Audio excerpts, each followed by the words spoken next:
صلاة الله سلام الله على ياسين حبيب الله صلاة الله سلام الله على طه رسول الله صلاة الله سلام الله على ياسين حبيب الله صلاة الله سلام الله على طه رسول الله صلاة الله سلام الله على ياسين حبيب الله صلاة الله سلام الله على طه رسول الله صلاة الله سلام الله على ياسين حبيب الله إلى حضرة النبي المصطفى رسول الله صلى الله عليه وسلم وعلى أزواجه وإلى أرواح جميع الأولياء والصالحين خصوصا عن هذا إلى الرحمن الرحيم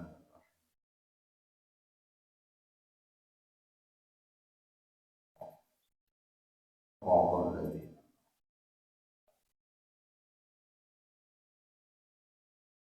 السلام عليكم ورحمة الله وبركاته. بسم الله الرحمن الرحيم. الحمد لله ثم الحمد لله الذي أقام السماوات والأرض بغير عمد وبشر بالجنة لمن يتوكل على الله بصدق الصلاة والسلام على المصطفى الذي هو مشهور في جميع البلاد وعلى آله وأصحابه الفقراء والرحمة.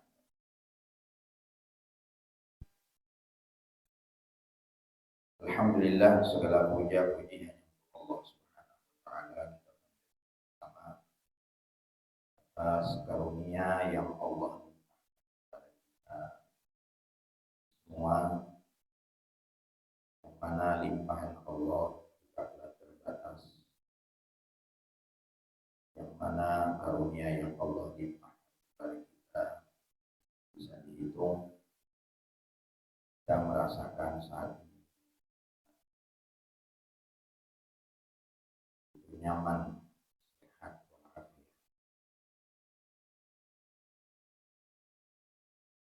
masih bisa menghirup udara yang segar, masih bisa nafas, bisa beraktivitas melangkahkan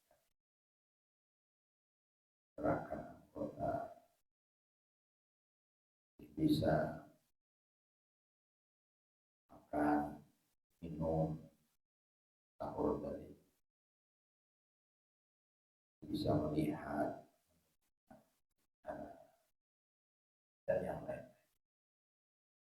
Lebih daripada itu lagi yang kita rasakan saat ini nikmat taufik yang Allah berikan.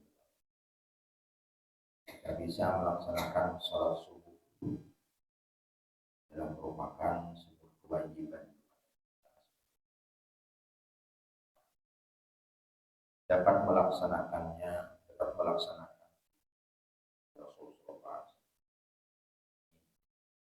jemaah subuh berjamaah. Demikian juga membaca awal yang Rasulullah.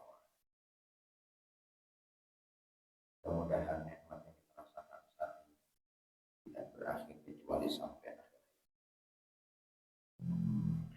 Salawat dan salam semoga tercurah dan kita selalu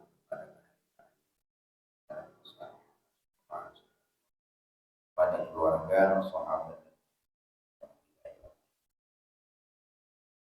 Dalam kesempatan ini kita akan bermudzakarah. Kita akan membacakan atau menyampaikan nasihat daripada alim allamah Syekh Kiai Abdul Somad Al-Balindani. Sudah kita maklumi dan kita ketahui bersama bahwa Kiai Abdul Somad Al-Balindani ini teman akrab dari kita kelam dan banyak dibaca kitab-kitab. Di antaranya yang masyhur di kalangan dan juga Syarus Salikin dan kitab-kitab karya beliau untuk Arab. Jadi kesimpulannya di pagi hari ini kita mengambil berkah dan ambil nasihat dari ucapan sidin, perkataan sidin yang mana beliau menerangkan di dalam kitab ini tentang ghaflah. Ghaflah itu artinya lupa, lalai. Kemudian kalau tafakkur berarti ayat renungan. Karena memang jauh beda bagi orang yang ingat, orang yang lupa. Lupa ini berbahaya. Dikatakan oleh beliau, "I'lam ayyuhas salih." Ketahuilah wahai orang yang baik. Annal ghaflah tamna'ul khairat. Wa anta muhtajun ilal khairat. Wa anta ta'lamu annahu la najata li ahad. Fakaif syahmuka bila khair. Jadi kata beliau, lupa itu mencegah, menegah, menghalangi akan kebaikan-kebaikan. Sedangkan engkau, kata beliau, membutuhkan berhajat kepada kebaikan-kebaikan tersebut. Dan engkau mengetahui sesungguhnya tidak bakal selamat seseorang kecuali dengan kebaikan. Jadi jarsidin seseorang itu kada akan selamat kecuali dengan khair. Pada ketika kebaikan itu tertegah disebabkan karena lupa, nah, oleh karena itu lupa ini perlu dihilangkan. Karena lupa itu berbahaya, itu menghalangi daripada melakukan berbagai macam kebaikan. Lalu kata beliau, pakai pasya'nuk bila khair. Bagaimana kondisimu, keadaanmu kalau tidak ada kebaikan? Sedangkan Allah Subhanahu wa taala berfirman di dalam Al-Qur'an, "Yauma idin yasdurun nasu ashtatan liyuraw a'malahum. Faman ya'mal mithqala dzarratin khairan yarah, wa man ya'mal mithqala dzarratin syarran yarah." Jadi kata beliau, pada waktu itu, yauma idin, pada hari itu, yakni dibangkit daripada kubur. Pada ketika dibangkit daripada kubur, manusia itu nanti akan muncul bermacam-macam keadaan. Manusia itu akan terbit, akan muncul. Nah, di mana mereka nanti, di mana mereka terkubur, di mana mereka yang jasadnya terakhir terkubur di dalam tempat di mana dia meninggal. Jadi manusia itu akan terbit, akan muncul, akan kembali lagi keluar. Jadi mereka itu bermacam-macam, berkelompok-kelompok. Tujuan apa? Liyura a'malahu. Jadi setelah dibangkit daripada kubur, mereka dihalau, mereka dikumpulkan dalam satu tempat, liyura a'malahu, untuk diperlihatkan kepada mereka amal-amal mereka yang pernah mereka lakukan. Baik amal baik ataupun amal buruk. Amal. Jadi a'malahum ini baik amal baik ataupun amal buruk. Jadi pada hari munculnya manusia ashtatan ay anwa'. Nah, jadi bermacam-macam. Jadi macam kelompoknya seperti ini, golongannya seperti ini. Liyurau a'malahum, untuk diperlihatkan kepada mereka amal-amal mereka. Sekecil apapun amal yang mereka lakukan, daripada amal kebaikan, pasti mereka lihat. Sekecil apapun daripada amal keburukan, amal kejahatan, pasti mereka juga lihat.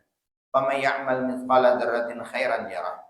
Nah, orang yang melakukan sekecil apa, seberat daripada biji zarrah, setimbang daripada biji zarrah. Zarrah itu biji yang kecil. Kebaikan, yarah, pasti dia melihat. Nah, jadi sehalus apapun amal baik itu akan dilihat. Makanya kita disuruh untuk berlomba-lomba di dalam melakukan amal kebaikan.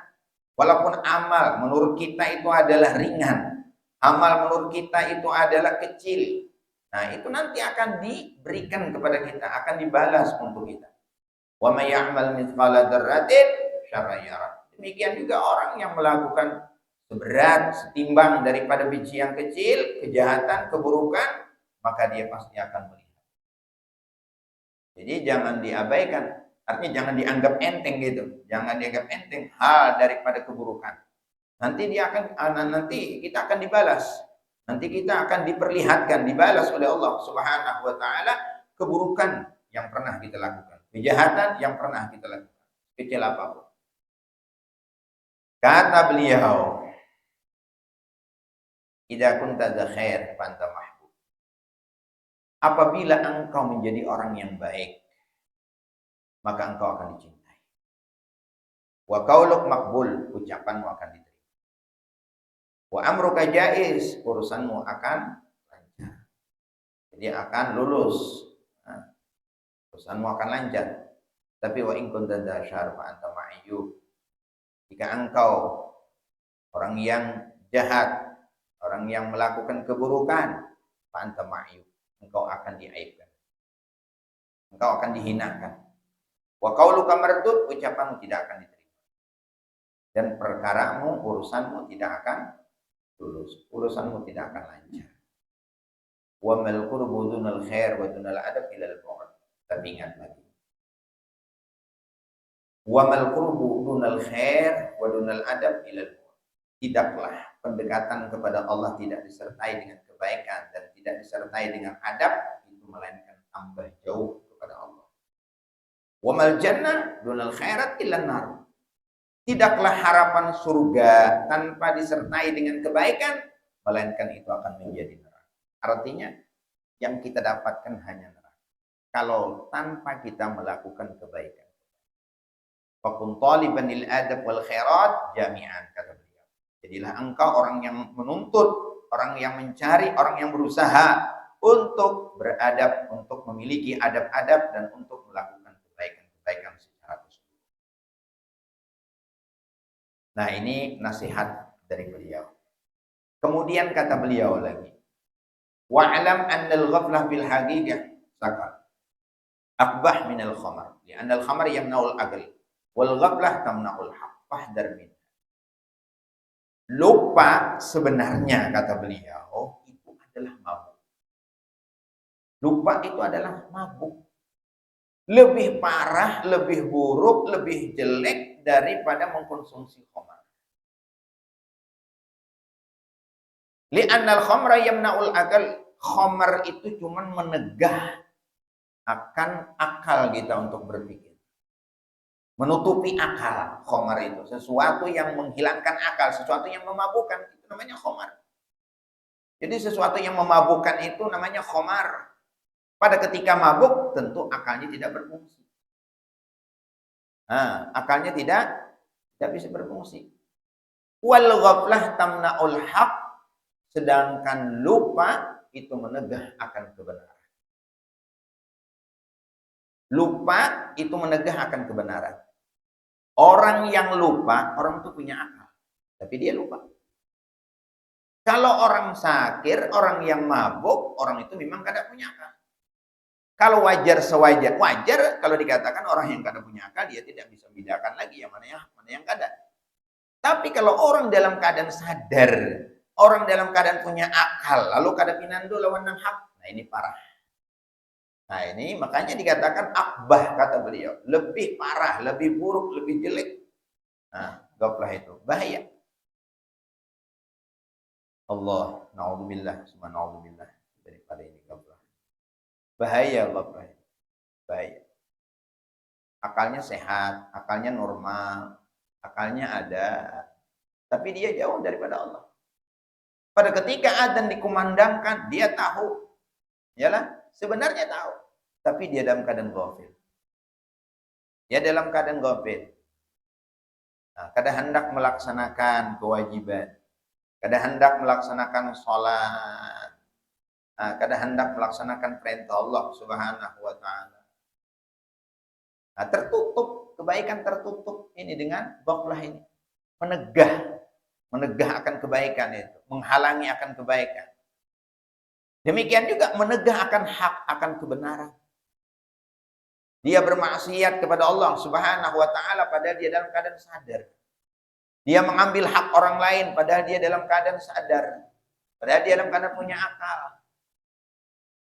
Padahal dia tahu, oh, ini baik, ini tidak baik, tahu dia. Tapi dia lakukan hal yang kada baik, yang baik ditinggalkan. Nah ini, makanya ghaflah ini bahaya, menegah akan hak. Kata beliau, fahdar minha, tinggalkan, berhati-hati daripada sifat. Makanya kita dianjurkan berteman, bakawan, bersahabat, cari teman orang yang bisa mengingatkan kita kepada Allah. Makanya kan fadzakir fa inna dzikra tanfa'ul. Jadi orang ghafal, orang-orang ghafil itu perlu diingatkan. Nah, jadi untuk ingat supaya ingat, bagi orang yang ghafil itu bagaimana ya? Di antaranya lu bakawan dengan orang yang selalu ingat. Orang yang selalu ingat, bakawan dengan orang yang selalu ingat kepada Allah Subhanahu wa taala. Kalau inya bakawan sama orang-orang ghaflah, orang-orang ghafil, orang yang memiliki sifat ghaflah, naudzubillah, subhanallah. Bahaya, tambah jauh lagi daripada Allah Subhanahu wa taala. Jadi kalau kita memang orang yang ghafil, orang yang jauh daripada Allah, orang yang sering lupa kepada Allah Subhanahu wa taala, cari kawan.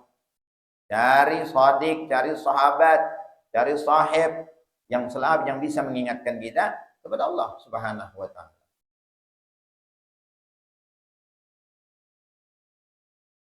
Duduk dengan orang-orang saleh. Duduk dengan orang-orang yang berilmu. Duduk dengan orang yang bisa memberikan masukan, nasihat kepada kita. Nah, seperti itu. Supaya kita jangan lupa. Jangan ghaflah. Jangan ghaflah. Anna man sakar minal khamri yafiq al-battah wa man sakar minal ghaflah lam yafiq abadan. Ini kata beliau. Orang yang lupa, orang yang mabuk disebabkan karena mengkonsumsi khamar, kita bisa sembuh. Bisa sadar. Nah, orang itu bisa sadar. Yafiqu al-battah. Itu bisa sadar. Tapi wa man sakar minal ghaflah lam yafiq abadan. Orang yang lupa, nah orang yang mabuk, tapi penyebabnya karena lupa, mabuknya ini, itu tidak akan bakal sadar selama-lamanya. Ini dikatakan oleh beliau. Jadi ghaflah ini membuat seseorang tidak akan sadar. Tapi kalau inya mabuk, itulah mabuk disebabkan karena ghaflah, itu tidak akan membuat seorang sadar. Tapi kalau mabuk disebabkan karena khamar, itu habis reaksi daripada yang diminum, yang dikonsumsi, nah itu bisa sadar. Tapi kalau ghaflah, nah tidak bakal, tidak bakal sadar. Nih kata beliau. Ini memang bahaya lah, bahaya bujur ini ghaflah ini.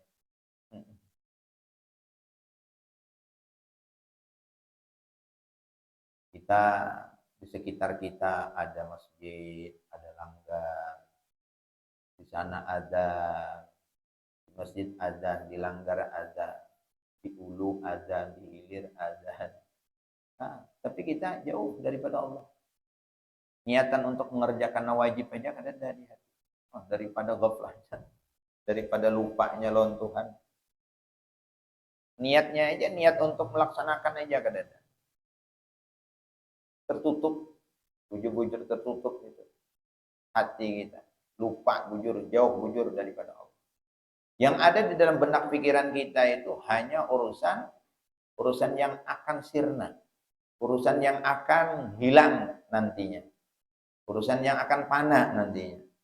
Yalah, pikiran kita itu hanya dunia 24 jam, 1000% dunia aja. Tidak ada pikiran yang lain. Makanya itulah yang membuat kita jauh daripada Allah Subhanahu wa taala. Pada hendak melaksanakan perintah Allah. Bahaya ghaflah. Kemudian kata beliau, "I'lam ya salih annal ghaflah baitu syaitan." Lupa itu kata beliau adalah tempat tinggalnya syaitan.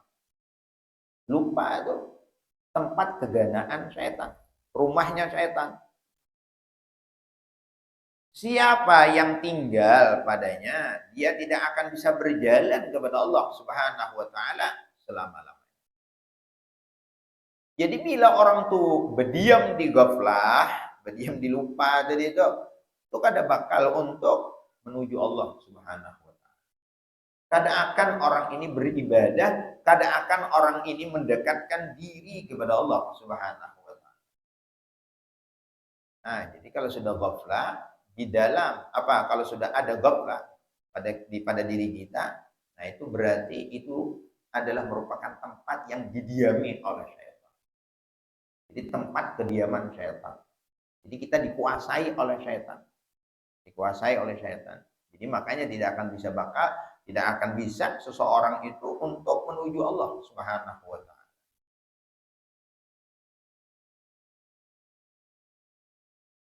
Kemudian kata beliau, anna likulli syai' wa likulli dawa. Setiap sesuatu itu ada penyakit, setiap penyakit itu ada obat. Wa anna da'al qalb al-ghaflah. Penyakit hati itu adalah lupa. Wa dawuha at-tafakkur, obatnya adalah renungan. Obatnya adalah penghayatan. Obatnya apa? Adalah at-tafakkur. Makanya di dalam Quran itu kan afala tatafakkaru, afala tatadabbaru, afala ta'qilun. Itu berapa itu? Kalimat-kalimat itu diulang di dalam Al-Quran. Artinya begitu dengan kita dianjurkan dan disuruh untuk menghayati atau mentafakuri. Nah, menghayati, mentafakuri, apalagi tafakur ini yang utama adalah urusan akhirat. Tafakur urusan akhirat itu. Jadi membuat kita sadar itu adalah tafakur urusan akhirat. Sudah kita singgung, diantaranya adalah mengenai tentang kematian dulu. Yalah. Masuk ke alam barzah, ke alam kubur. Nah, tafakur nanti kita dibangkit daripada kubur. Mana kita nanti dikuburkan, di mana kita nanti di mana kita berakhir atau terakhir beradanya kita. Kita dibangkit dari situ. Kita dihalau, dikumpulkan di mauqif. Kita dikumpulkan di padang mahsyar. Kita akan diminta pertanggungjawaban yang terakhir bagi kita akan meniti titian shiratal mustaqim. Apakah kita selamat atau tidak? Yang sudah dikatakan bahwa titian itu bukan besar tapi kecil. Nah, tafakur mengenai tentang hal demikian, urusan akhirat. Demikian juga tentang diri kita ini. Ada kita ini, adanya kita nih, nanti akan berakhir dengan tiada. Bahwa kita hidup di dalam dunia ini sementara, bukan selama-lamanya. Hidup di dalam dunia ini tidak akan kekal. Hidup di dalam dunia ini tidak akan abadi, berakhir dengan kematian.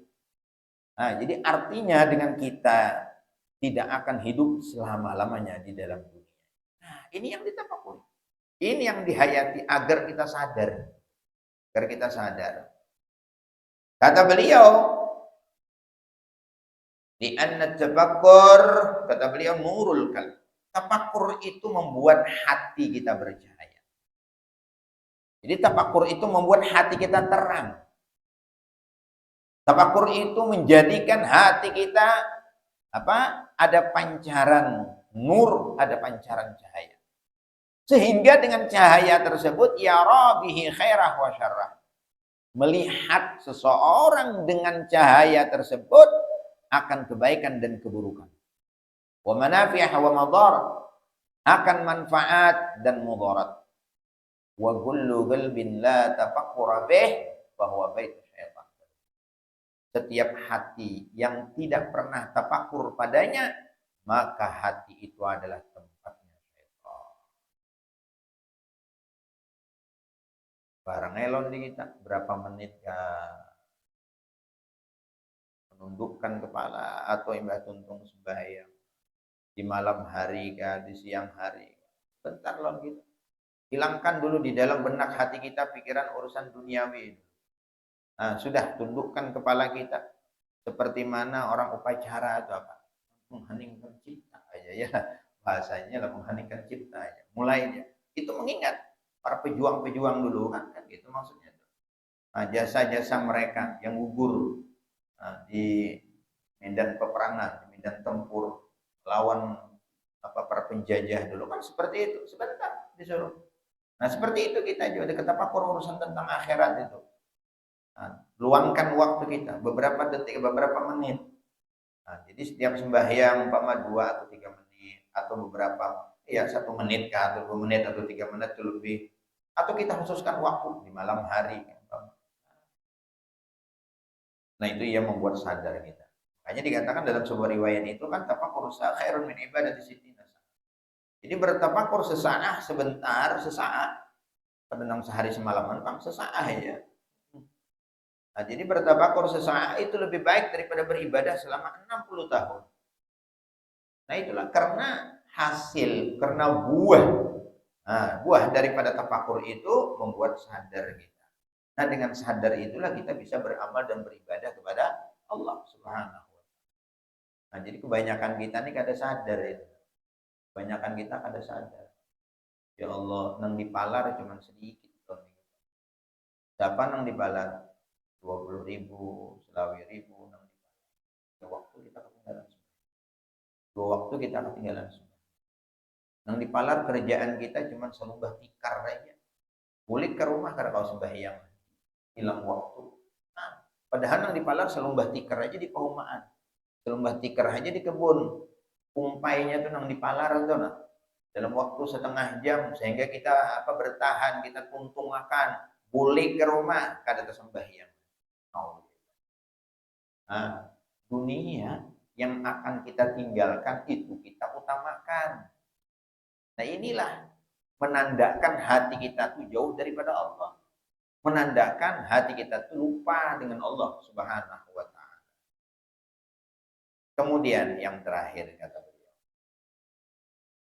Wa'alam ayyuhas salih anna tafakkur fil akhirah yuhil qalb. Nah, tafakur urusan akhirat kata beliau menghidupkan akan hati. Wa yurisul ma'rifah, dan membuahkan, menimbulkan, mewariskan akan ma'rifah kepada Allah Subhanahu wa taala. Wa tafakkur fid dunya yumitul qalb. Tafakur urusan dunia itu membuat hati kita menjadi mati. Hati kita menjadi tertutup, hati kita menjadi keras.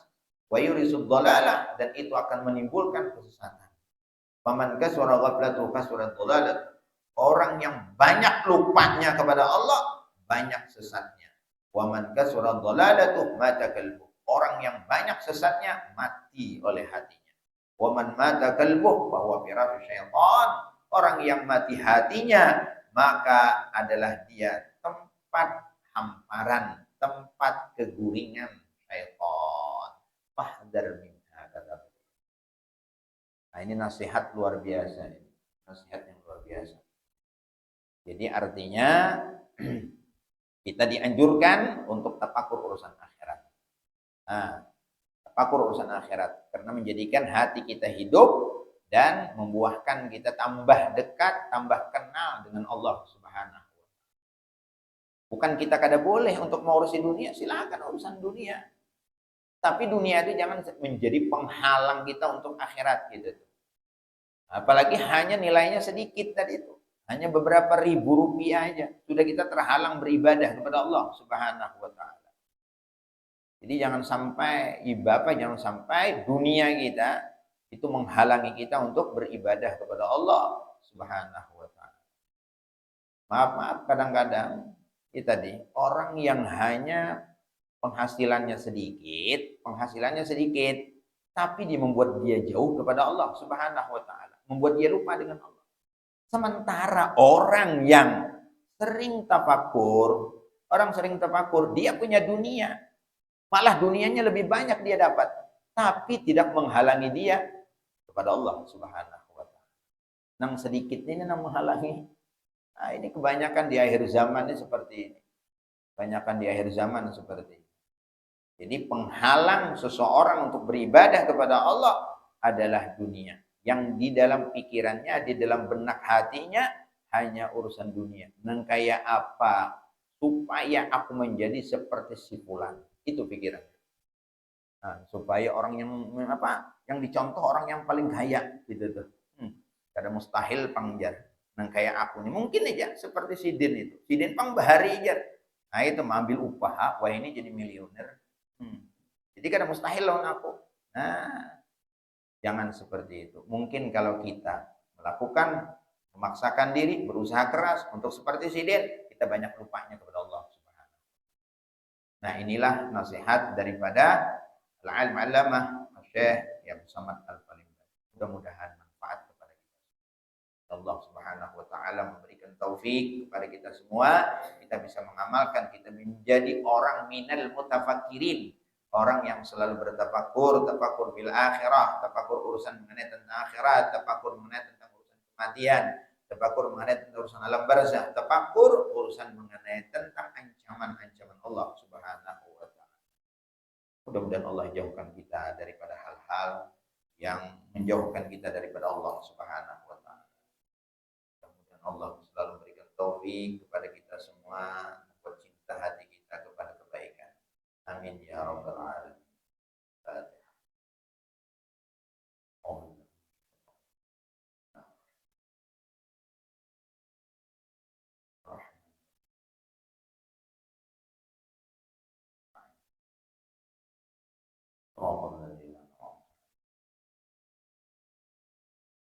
Bismillahirrahmanirrahim. Alhamdulillah rabbil alamin.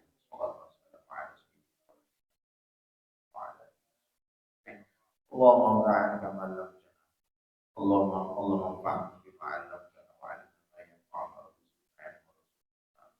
Allahumma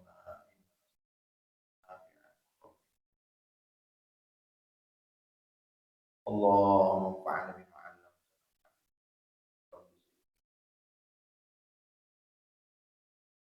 wa bil akhirati